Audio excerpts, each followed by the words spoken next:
Good day, everybody, and welcome to another edition of the Military and Foreign Affairs Network. I am your host, the voice of reason. Today, we are continuing our ongoing coverage of the Russia-Ukrainian War. It's been a few days since we've done a update on the Russian-Ukrainian War. Not a lot of changes in terms of territorial changes.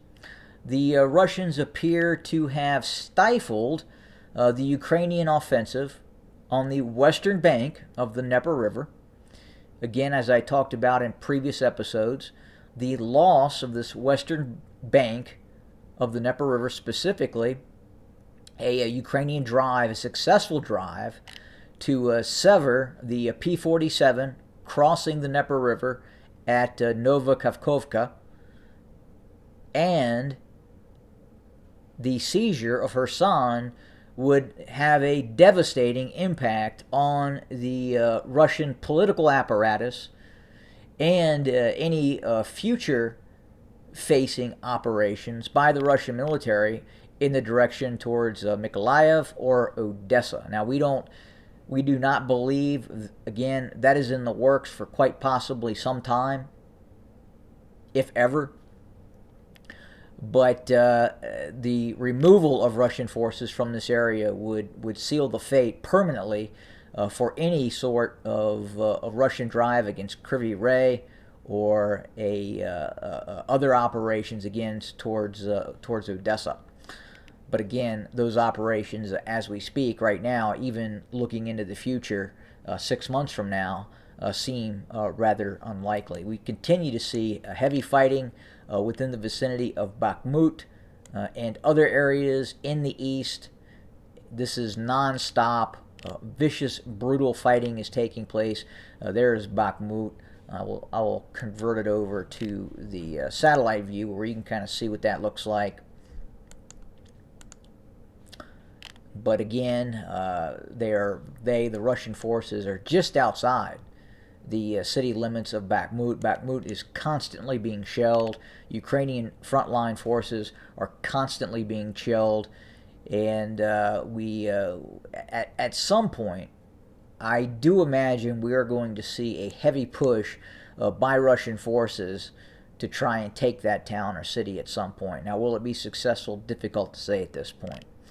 Additionally, two major pieces of information. One, obviously, most of you have heard about the drone attack near Sevastopol in the Crimea. This drone attack was not by airborne drones, but by small surface vessels, boats that have been converted into remote operating systems that contain explosives that are targeting Russian ships. Most of you have been able probably to go online and see the actual attack take place by these Ukrainian vessels. And it is reported that a lot of this technology that the Ukrainians are using in terms of utilizing these small surface combatants that are drones is coming from the United Kingdom. Both the U.S. and the United Kingdom have a fairly advanced small surface boat drone program that is ongoing. And it would appear that some of that technology has been transferred to the Ukrainians. And obviously the Ukrainians, in all probability, have been delving into this themselves. They have a fairly advanced armaments industry inside of Ukraine. Much of it has been destroyed. But prior to the war, they were researching a variety of systems, not just cruise missiles, ballistic missiles, but also some of this drone technology as well in the form of surface warfare. Additionally, we are continuing to watch this buildup of Russian forces, this renewed buildup of Russian forces in Belarus. It would appear that while we're not seeing a major injection of Russian forces into Belarus, it does appear the Russians are steadily moving forces, which could become significant forces in that far off future, that could start to conduct operations south into Ukraine.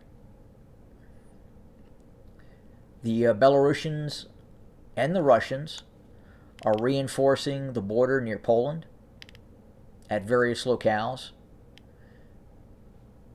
And it could be that the Russians are setting up the capability to try and cut off the Polish border at some point.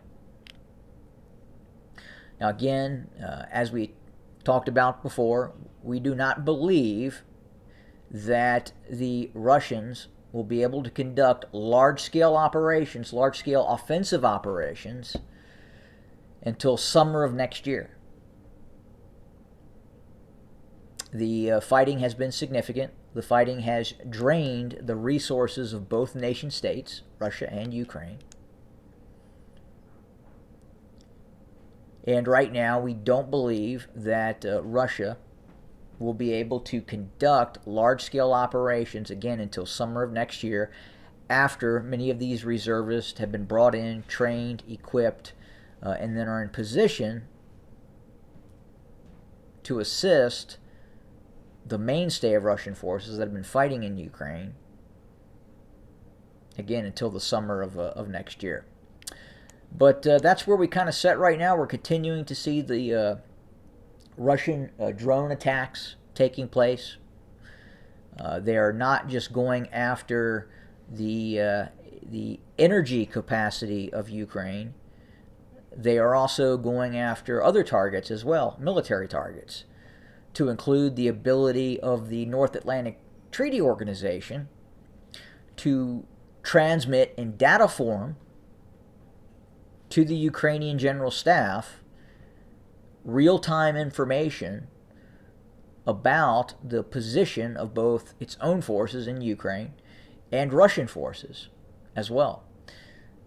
Again, as we have talked about many times, it's not just the transfer of weapon systems that are helping the Ukrainians, but more importantly, one of the most important aspects of this support to the Ukrainian military is the real-time transfer of information, the location, the exact location of Russian forces, that then allow the Ukrainians to utilize these HIMARS and their own weapon systems to target Russian forces.